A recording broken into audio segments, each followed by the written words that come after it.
G'day, I'm Meeny and I've got some awesome building hacks for you today. I'll be showing you some unique ways of connecting your accent building blocks that you might not have seen before.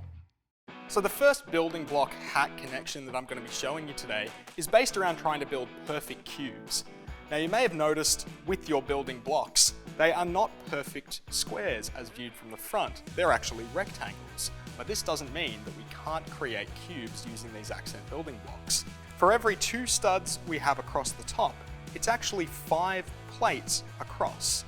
Now every brick as we look at it, next to, in this case, a tile, is 3 tiles high. So we can assume that every block is 3 plates or 3 tiles high. For every 2 studs across, 5 is going to give us a perfect square, like is demonstrated in this block. So it does seem like a lot of math, but the main connection to remember is that for every 2 studs, we have 5 plates. The next unique connection I'm going to be showing you is to do with these bracket blocks.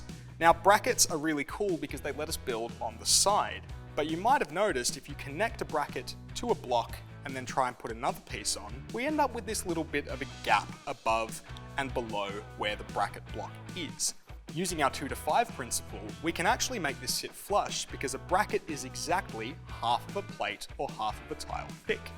If we move this back and add on 2 plate layers, we can see that that actually lines up perfectly flush with the edge of our block. So using that 2 to 5 ratio, we have 2.5, which gives us exactly 1 stud of width. The third connection type we're going to be looking at is with this clip and a tile. Now tiles have this nice little groove on them. In this case with the clip, it actually lets us connect them on the side, and you can end up upscaling it to things like building, say, a little plane, where we can use that technique to mount this fin. This little plane build as well uses the tire from the ute as a bit of a jet thruster. The next unique connection we're going to try also uses tiles and the groove that they have. So if we take a tile and we look at these grooves, they also fit perfectly between the studs on a block. Now a normal plate doesn't sit in here particularly nicely and is prone to falling out. If we take one of the tiles, the little groove lets this sit in really nice and flush and we get quite a strong technique. With this, we can start adding blocks in really weird ways and suddenly be building in 2 completely different directions. The final technique we're going to be trying is relating to the 3-4-5 principle of triangles. It means that if we count every 3 spaces across and 4 up, we can fit a perfect diagonal.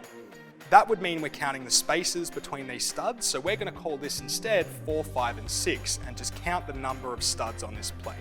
What does that mean? If I put 1 stud down here and I count 4, 1, 2, 3, 4, and then I count 5, 1, 2, 3, 4, 5, place another stud there, one of these blocks that is 6 wide can then fit on top of these perfectly, letting you build on angles that you couldn't before. So if you want to build on angles on one of these plates, just remember 4, 5, 6.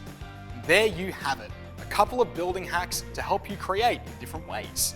There's so many fun ways of connecting your accent blocks, so don't be afraid to try something new.